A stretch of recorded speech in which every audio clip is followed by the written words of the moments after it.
US की navy ने Indian ship पर अटैक किया जिसमें 3 इंडियंस की जान चली गई, जिस वजह से आप देखेंगे कि इंडिया और यूएसए के संबंधों में दरार आती नजर आ रही है। अब इस बात को इंडियन पूरी मीडिया ने कवर किया है और हमारे पूरे देश ने इसका स्ट्रांगली रिप्लाई दिया है। सारे अखबारों ने सारी जगह कवर किया। जयशंकर साहब ने साफ कहा है कि भैया यूएसए जो कर रहा है ना, ये कंप्लीटली गलत है। उन्होंने अमेरिकी विदेश मंत्री मार्को रूबियो से फोन पर बातचीत करी और यह कहा कि आप जो कर रहे हो इसे भारत कहीं से भी स्वीकार नहीं करेगा। उन्होंने ट्वीट कर कर ये बताया कि देखो इंडिया के साथ जो हो रहा है, जो हमारे कॉमर्शियल जहाज पर अटैक किया गया ना, ये कहीं से भी जस्टिफाइड बिल्कुल भी नहीं है। एक तरफ तो यूएसए इंडिया के साथ ट्रेड खेल रहा है और दूसरी तरफ हमारे कॉमर्शियल जहाज को टारगेट कर रहा है, जिसमें हमारे 3 इंडियंस भाइयों को जान देनी पड़ी। आप ये सभी जानते हैं पूरी कहानी क्या है। देखो इस बात को आप समझो कि क्यों यूएसए इंडिया के साथ ट्रेड डील कर रहा है। हमारा बीटीए जो हो रहा था, बाइलेटरल ट्रेड एग्रीमेंट, वो होते होते ऐसा क्या हो गया कि यूएसए ने हमारे 3 जहाजों को अटैक किया और उन्हें टारगेट कर दिया। ये पूरी कहानी क्या। और फिर हम आज भी हम ये चाहते हैं कि इंडिया का जो ट्रेड डील है वो यूएसए के साथ हो। इस ट्रेड डील में इंडिया को क्या फायदा होगा, यूएसए को क्या फायदा होगा, और क्यों ट्रंप बाबा इधर जाने से अब इधर तरफ आने लगे। क्यों ट्रंप ये कोशिश कर रहा है कि मैं चाइना को बैलेंस करूं या मैं इंडिया को बैलेंस करूं। बीच में ट्रंप क्यों उलझा हुआ है। इस पूरी कहानी को आप इस वीडियो में एक बार समझो, पूरी की पूरी कहानी क्या है। देखो आप ये जानते हैं कि यूएसए के लिए भारत और चीन दोनों इंपॉर्टेंट है, लेकिन चीन के साथ उसकी बातचीत बनी नहीं तो इंडिया की तरफ आने लगा और कहा इंडिया की तरफ मैं चलता हूं और इंडिया को अपने सपोर्ट में लेता हूं। मोदी जी जो है मेरे पहले से ही दोस्त हैं। लेकिन अभी प्रॉब्लम सारी क्रिएट हुई किस वजह से, ईरान का जो वॉर चल रहा है उस वॉर में ही वहीं यूएसए की मिसाइल से क्या हुआ, सिर्फ से वो टारगेट हो गए इंडियन जहाज जो है। अब सबसे पहले तो आप इस बात को समझो कि चल रहा है ना ईरान में जो भी चल रहा है ये खत्म क्यों नहीं हो रहा। फिर उसके बाद मैं इस पॉइंट पे आऊंगा कि इंडिया यूएसए के साथ क्या कर रहा है। देखो ये खत्म इसलिए नहीं हो रहा है क्योंकि इस डील में जो ईरान के साथ डील चल रही थी यूएसए की, इस डील को यूएसए क्यों नहीं कर पा रहा है। कुछ इसमें शर्तें ऐसी हैं, जैसे यूएसए चाहता है कि ईरान कभी परमाणु हथियार नहीं हासिल करेगा। यूएसए चाहता है कभी ना बनाए परमाणु हथियार ईरान। यूएसए चाहता है कि ईरान इनरिच यूरेनियम को स्टॉक को खत्म करेगा, जो इसने बना लिया इनरिच यूरेनियम उसे खत्म करेगा। ये इनरिच यूरेनियम क्या होता है इसके बारे में आपसे बातचीत अभी करने वाला हूं थोड़ी देर में, रुकिए आप जरा। परमाणु हथियार बनाने के इस्तेमाल हो सकने वाले कुछ परमाणु इंफ्रास्ट्रक्चर को भी ईरान जो है वो बर्बाद कर देगा, निष्क्रिय कर देगा। ईरान के शांतिपूर्ण परमाणु ऊर्जा कार्यक्रम को जारी रखने की अनुमति होगी कि वो शांतिपूर्ण तरीका से काम कर ले और अपनी चीजें बना ले। एक तरफ जगह है, दूसरा फिर अमेरिका ने क्या कहा है कि जो स्टेट ऑफ हॉर्मुज है उसमें जहाजों की आवाजाही शुरू होनी चाहिए, कॉमर्शियल जहाजों की सुरक्षा सुनिश्चित की जाए। कहां सुनिश्चित हो रही है सुरक्षा, हमारे पे अटैक कर दिया आप लोगों ने। अमेरिकी सिस्टमेटिक तरीके से प्रतिबंधों को राहत देने का विचार करेगा। ऐसे करके इसके अंदर बहुत सारी चीजें हैं, लेकिन ये बात इनकी बन नहीं रही क्योंकि यूरेनियम की बात जब आती है तो ईरान ये कहता है कि मैं क्यों परमाणु बम ना बनाऊं। ईरान ये कोशिश करता है कि वो यूएसए के साथ डील कर ले लेकिन उसका नुकसान ना हो। अब सबसे बड़ी बात आपके मन में एक होगी, सर ये यूरेनियम का मुद्दा इतना क्यों चल रहा है, ये यूरेनियम एनरिचमेंट का क्या मीनिंग है। देखो एक्चुअली क्या होता है, यूरेनियम एनरिचमेंट कई प्रकार का होता है, कई प्रकार की यूरेनियम होती है। एक आप लोग जानते होंगे जो 3 से 5% तक एनरिच्ड होती है, इसका इस्तेमाल लोग करते हैं जनरली बिजली बनाने के लिए। 20% तक होती है, इसका इस्तेमाल होता है, हाई लेवल माना जाता है, लेकिन इससे हथियार नहीं बन सकता। एक एनरिचमेंट ऐसा होता है यूरेनियम का 60% तक, जिसमें यूरेनियम को शुद्ध कर लेते हैं, जिससे आप ये मान सकते हो कि नियर वेपन ग्रेड है, हथियार बनाने के लायक हो जाते हो, पर हथियार बना नहीं पाते परमाणु हथियार। जब ये 90% तक पहुंच जाता है तो इसे वेपन ग्रेड कहते हैं और इसका प्रयोग जो है ये परमाणु हथियार बनाने के लिए किया जाता है। इस लेवल पे जाना चाह रहा है कौन, ईरान। और ईरान अभी यहां है और अमेरिका चाहता है कि ईरान जो है वो यहां इस लेवल पे कैसे भी ना पहुंच पाए, वो यहां तक ना पहुंच पाए, उसे अमेरिका रोकना चाहता है ईरान को। इसमें इन दोनों की गुत्थम गुत्था हो गई और इन दोनों की गुत्थम गुत्था के चक्कर में पूरे दुनिया का जो सिस्टम है वो हिल गया और इंडिया का भी सिस्टम हिल गया। दुनिया भर की महंगाई बढ़ गई, पेट्रोल डीजल का रेट भाग गया, गैस सिलेंडर मिला नहीं, इन दोनों की गुत्थम गुत्था सॉल्व अभी तक हुई नहीं। अब यहां आपकी समझ में आ रहा होगा, सर एक बात बताओ, ये जो स्ट्रेट ऑफ हॉर्मुज है ये क्या गेम ऐसा ही है तेल वेल का, ये बहुत बड़ा गेम है, इसमें कई कंट्रीज का इन्वॉल्वमेंट है, एनर्जी वॉर की तरीका से चल रहा है। तो ये सॉल्व होने का नाम नहीं ले रहा और ये सॉल्व होगा तो इसमें लंबा समय लगेगा, बड़ा लंबा समय इसके अंदर आपको देखने को मिलेगा। अब जो ट्रंप है, अब क्या हुआ, इसमें चाइना की एंट्री हुई और आपने पढ़ा होगा, ये सुना भी होगा कि ट्रम्प बाबा चाइना गए और उन्होंने कोशिश करी कि चाइना में जाके सारी चीजों को सेट कर लें, लेकिन इन दोनों की बन नहीं पाई, क्योंकि इन दोनों की बनना बहुत मुश्किल है। ये दोनों की बात बन नहीं पाई। जब इन दोनों की बात बन नहीं पाई तो आपने एक न्यूज सुनी होगी कि इंडिया यूएस के बीच में ट्रेड डील हो रही है, और ये जो ट्रेड डील होगी इसके बारे में आपने बातचीत सुनी होगी और कहा कि भैया ये ट्रेड डील है बड़े लेवल पर होने वाली है, और इसके बारे में सूचना दी गई कि भारत और अमेरिका के प्रस्ताव द्विपक्षीय व्यापार समझौता होगा, जिसे हम बायलैटरल ट्रेड एग्रीमेंट यानी बीटीए नाम दिया गया, और इसके कई सारे चरण होंगे। इससे क्या होगा कि अब अमेरिका कोशिश करेगा कि वो भारत के साथ अपने संबंध अच्छे कर ले।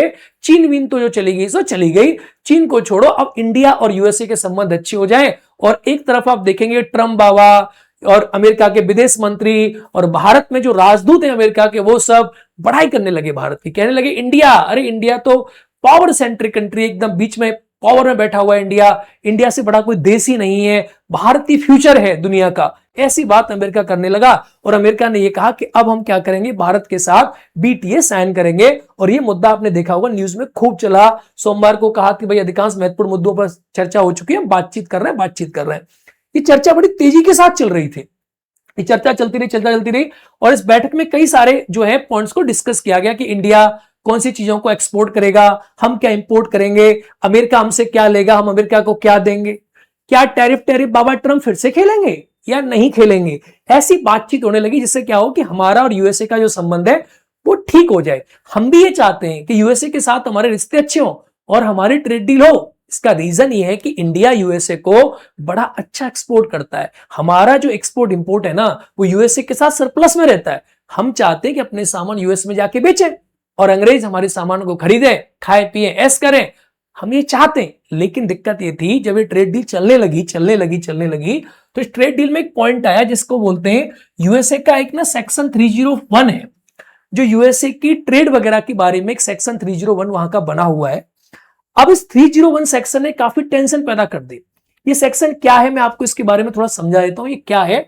और दुनिया के सारे अखबारों ने कवर किया कि यूएस ने ट्रेड पैक्ट इंडिया के साथ होने वाला है, लेकिन सेक्शन 301 जो है उसमें रिलीफ की बात चल रही है। अगर यूएस उसमें रिलीफ दे देगा तो इंडिया और यूएसए का ट्रेड डील जो है ऑलमोस्ट 90% फाइनल है।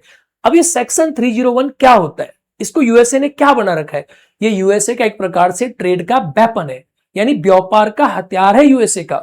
क्या होता है, यूएसए में एक नियम बना हुआ है, आप देखेंगे तो वहां पर एक व्यापार का एक एक्ट बना हुआ है।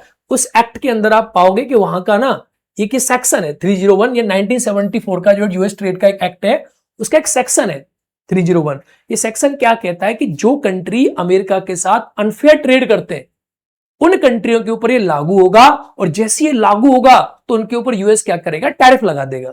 फॉर एग्जाम्पल ये कैसे हो गया, जैसे मान के चलो मैंने ये वाला सामान ना यूएसए ने इंडिया में बेचा, अब इंडिया क्या कर रहा है कि यूएसए के सामान के ऊपर मोटा टैक्स लगा दे जिससे इसका कीमत बढ़ जाए, और ये वाला जो सामान है ये इंडिया नहीं बनाया और इसे इंडिया अपने बाजार में खुद बेच रहा है। तो अब ये दो सामान मेरे सामने रखे होंगे तो मैं एक ग्राहक हूं, मैं सस्ता खरीदूंगा ना, ये वाला खरीद लूंगा इंडिया वाला, तो यूएस वाला नहीं खरीदूंगा। तो जो कंट्री यूएसए के साथ ऐसी अनफेयर ट्रेड प्रैक्टिस करते हैं उन देशों के ऊपर यूएसए में 1974 का उसका जो कानून है उसका एक सेक्शन है जिसको बोलते हैं सेक्शन 301।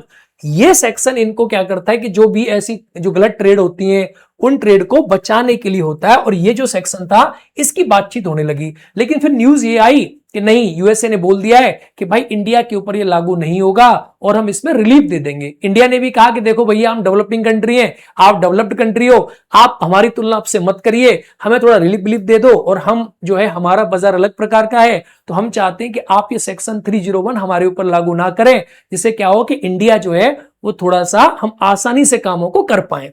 तो 30 सेक्शन 1 के ऊपर जो है रिलीफ वाली बातचीत आपने सुनी होगी, कहा गया कि ठीक है इसको जो है हम क्या करते हैं बहुत तेजी से लागू नहीं करेंगे और इस सेक्शन में क्या करेंगे हम रिलीफ दे देंगे जिससे अनफेयर ट्रेड इंडिया नहीं भी करेगा। ऐसा भी हमने क्या किया बताया इस बात को। ठीक है, हमारी डील ऑलमोस्ट फाइनल हो चुकी थी, सारी बातें हमारी हो चुकी थी और डील जो है हमारी फाइनल होती हुई जा रही थी, ट्रेड की कुछ एग्रीमेंट लिखे हुए।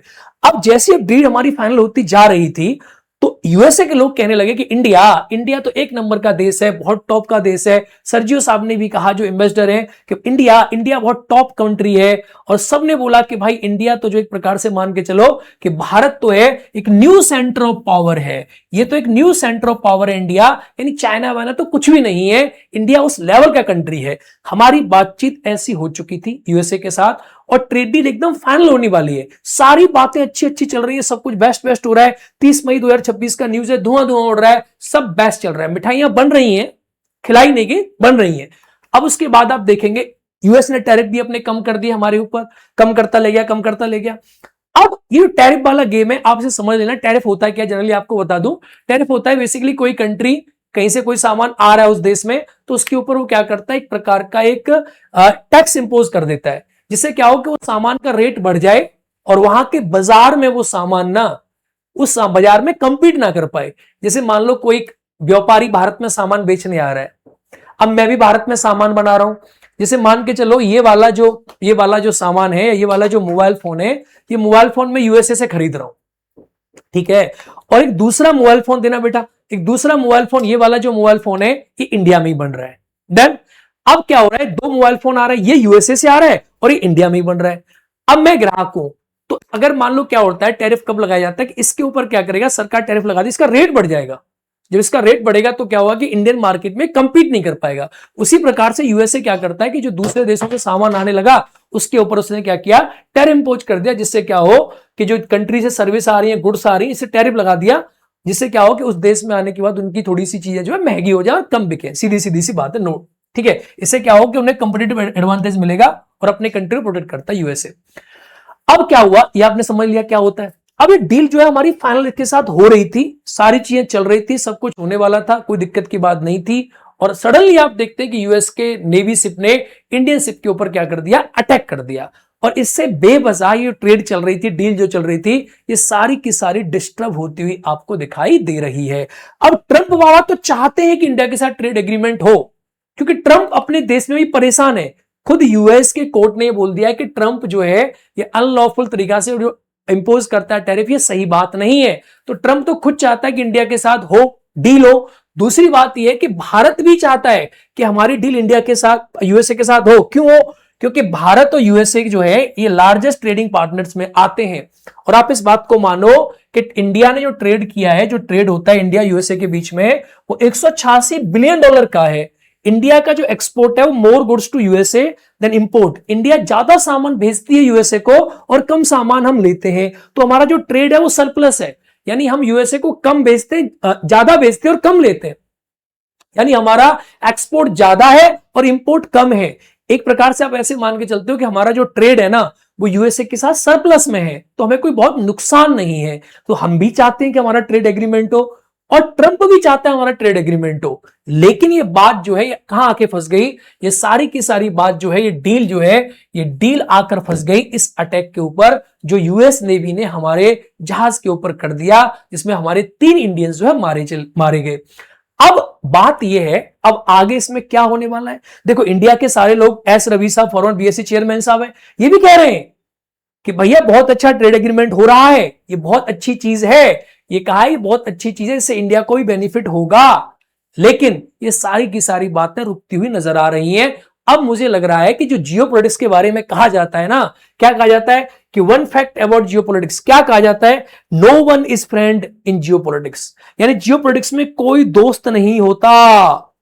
एवरीथिंग, साफ साफ देखो, यहां देखोगे आप, एवरीथिंग लिखा हुआ है, एवरीथिंग डिपेंड्स अपॉन प्रॉफिट, यानी ये सब लाभ पर डिपेंड करता है कि किसको लाभ मिल रहा है और किसको लाभ नहीं मिल रहा है। यानी ये जो पूरी कहानी है, ये कहानी लाभ पर डिपेंड करती है। अगर इंडिया और यूएसए को आपस में फायदा है तो ट्रेड डील होगी ही होगी। और जियोपॉलिटिक्स का सबसे बड़ा नियम ही यह है कि हर राष्ट्र अपना हित चाहता है, नेशन अपना इंटरेस्ट के ऊपर चलता है, पूरा का पूरा जियोपॉलिटिक्स का गेम जो है। अब जो यूएसए ने किया वो बहुत गलत किया, लेकिन इंडिया यूएसए के साथ ट्रेड डील करेगा या यूएसए क्या करेगा? क्या यूएसए ने जो किया है वो यूएसए उसकी माफी मांगेगा, या वो कह देगा जी हमने नहीं किया, गलती से हो गया, वगैरह वगैरह वगैरह वगैरह, जो वो कह भी रहा है। लेकिन अब क्या इंडिया को जो हुआ है हमारे देश के ऊपर, उस बात को हम भूल जाएं और ट्रेड डील में आगे बढ़े? आप इस बात को कमेंट करके बताओ, या यूएसए जो किया है उसका माफी मांगे और आगे चल के हमारे साथ ट्रेड डील करे। आपको नहीं लगता भारत को इस समय किसी देश के सामने झुकने की आवश्यकता नहीं है? लेकिन व्यापार और राजनीति, इन चीजों को चलाने के लिए ना देशों को आपस में कुछ चीजों का कंप्रोमाइज करके भी चलना पड़ता है। मुझे लगता है कि अब भारत सरकार इस पर अच्छा डिसीजन लेगी और आगे ये डील जो है यूएसए के साथ हमारी होगी, और इन दोनों की जो गुत्थम गुत्था चल रही है ना, इस गुत्थम गुत्था से दुनिया बाहर निकले, कुछ शांति और चैन के दिन मिले। जय हिंद दोस्तों।